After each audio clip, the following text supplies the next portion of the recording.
Brother Swaraj గారికి నా ఒక ప్రశ్న. పిల్లలకి, ఆడపిల్లలు కానీ మగపిల్లలు కానీ నమాజు ఎప్పటి నుంచి ఫరజు? పెద్దవాళ్ళు నమాజ్ ఇడిచిన నమాజు వాళ్ళు ఎప్పుడు ఎలా చేసుకోవాలి?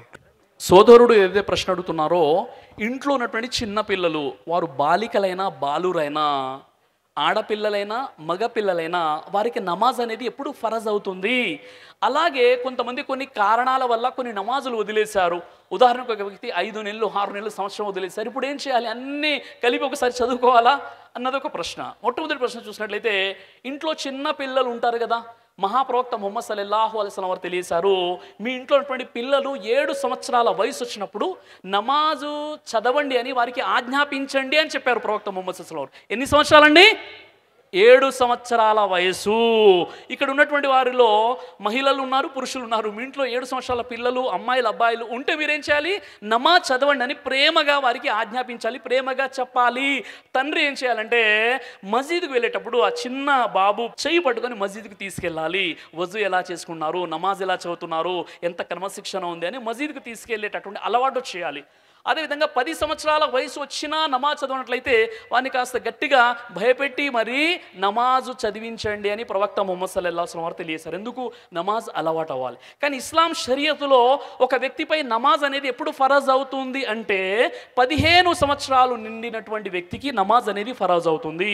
ఎందుకంటే కొన్ని ప్రాంతాల్లో అక్కడ ఉన్నటువంటి ఉష్ణోగ్రత, అక్కడ ఉన్నటువంటి వాతావరణం ప్రకారంగా వారిపై నమాజ్ అనేది ఫరజ్ అవుతుంది. ఉదాహరణకి కొన్ని గుర్తులు చెప్పాలంటే, పురుషుడు 15 సంవత్సరాలు నిండితే నమాజ్ అనేది ఫరజ్, తప్పనిసరిగా వదిలితే పాపాత్ముడు అయిపోతాడు.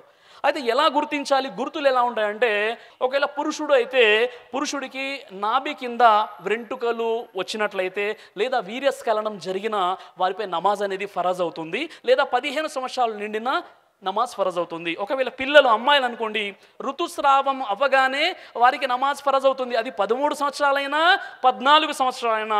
మన భారతదేశంలో ఉన్నటువంటి ఆడపిల్లలు ఎవరైతే ఉన్నారో, బాలికలు 13 సంవత్సరాలకి వారు మెచ్యూర్ అవుతారు. ఋతుస్రావం అయిపోయిన తర్వాత ఆ బాలికలు నమాజ్ వారిపై ఫరజ్ అవుతుంది. కాబట్టి ఒక విధంగా ఏజ్ ప్రకారంగా చూసినట్లయితే 15 సంవత్సరాలు. ఈ 15 సంవత్సరాలు నిండనప్పటికీ అబ్బాయిలు వారికి నాభి కింద వెంట్రుకలు వచ్చినా, అదేవిధంగా అమ్మాయిలు అయితే వారికి ఋతుస్రావం జరిగినా వారిపై నమాజ్ అనేది ఫరజ్ అవుతుంది. ఇది మొదటి ప్రశ్నకు జవాబు. ఇక రెండో ప్రశ్న ఏంటంటే, కొన్ని అనివార్య కారణాల వల్ల నేను సంవత్సరం నమాజ్ చదవలేదండి, 2 సంవత్సరాలు నమాజ్ చదవలేదు, ఇప్పుడు నాకు తెలిసింది నమాజ్ చదువుకున్నట్లయితే మనం నరకానికి వెళ్ళిపోతాం, ఇప్పుడు ఏం చేయాలి సార్ అంటే, ఒక చోట కూర్చొని సెలవు పెట్టేసి అన్ని నమాజులు చదువుకుంటూ కూర్చోకూడదు.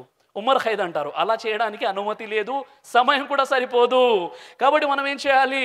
ఇప్పుడు ఒక రోజులో వదిలిన నమాజులు చదువుకోవచ్చు. మనం ఉదయం నుండి మీరు ఇషా వరకు నమాజు చదవలేదు, కొన్ని హాస్పిటల్లో ఉన్నారు, ఎక్కడున్నా చదవాలి మనం, కానీ చదవలేకపోయారు. కానీ ఇషా అయిపోయింది, రాత్రి 2-3 అయిపోయింది, మళ్ళీ ఫజర్ నుండి జొహర్, ఫజర్, జొహర్, అసర్, మగరిబ్, ఇషా అన్ని నమాజులు చదువుకోవచ్చు, ఒక్క రోజుకి సంబంధించినటువంటి నమాజులు. కానీ 1 సంవత్సరం లేదా 2 సంవత్సరాలు నమాజులు, 6 నెలలు 2 నెలల నమాజులు వదిలేసినట్లయితే అతడు పెద్ద పాపాత్ముడుగా పరిగణించబడతాడు, గునాయే కబీరా. ఇప్పుడు మనం ఏం చేయాలి సార్ అంటే, తౌబా చేసుకోవాలి, అల్లాతో చిత్తశుద్ధిగా తౌబా చేసుకోవాలి, మొదటి విషయం. రెండో విషయం ఏంటంటే, సదఖా చేయాలి, దాన ధర్మాలు చేయాలి, ఆ విషయాన్ని తలుచుకుని. మూడో విషయం ఏంటంటే, మరి జీవితంలో ఎప్పుడు కూడా మళ్ళీ ఈ విధంగా వదలకూడదు, 2-3 నెలలు వదలకూడదు. ఎందుకంటే సూర్య ముద్దసిర్లో మీరు చదవండి, నరకవాసులు మరియు స్వర్గవాసుల మధ్య ఒక డిస్కషన్ జరుగుతుంది. స్వర్గవాసులు అంటున్నారు నరకవాసులు, అయ్యో మీరేంటి ఇక్కడ ఉన్నారు నరకంలో అని అంటే, వారన్నారు, మేము ప్రపంచంలో ఉన్నప్పుడు నమాజ్ చదివే వారం కాదండి అని అంటారు. కాబట్టి నమాజ్ చదివని వారు నరకానికి వెళ్తారని సూర్య ముద్దసిర్లో మీరు చూడవచ్చు. అలాగే జన్నత్కి చాబీ అని చెప్పారు ప్రవక్త ముహమ్మద్ సల్లల్లాహు అలైహి వసల్లం వారు. స్వర్గానికి వెళ్ళడానికి స్వర్గం యొక్క కీ ఏంటి, స్వర్గం యొక్క తాళపు చెవి ఏంటంటే నమాజ్ అని చెప్పారు.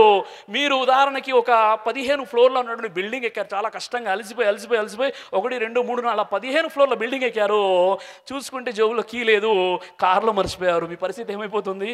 అలాగే ఎంతో కష్టపడి మనం అక్కడ స్వర్గానికి వెళ్ళాం, కానీ ఆ స్వర్గంలో డోర్ ఓపెన్ అవ్వట్లేదు, లాక్ ఉంది.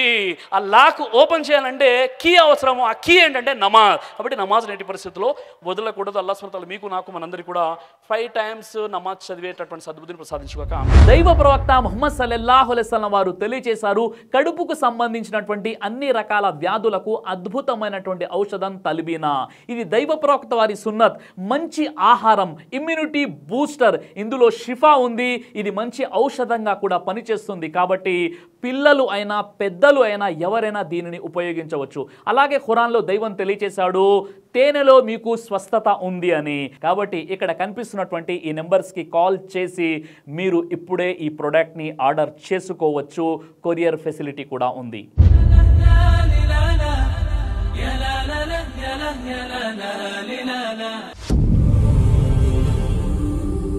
బ్రదర్ సిరాజ్ అని యూట్యూబ్ ఛానల్ని మీరు సబ్స్క్రైబ్ చేసినట్లయితే ఇన్షాల్లా దైవచిత్తం అయితే మీకు వీడియోస్ వస్తుంటాయి. అదేవిధంగా బ్రదర్ సిరాజ్ అనేటటువంటి ఫేస్బుక్ని కూడా లైక్ చేయడం వల్ల మీకు వీడియోస్ వస్తుంటాయి.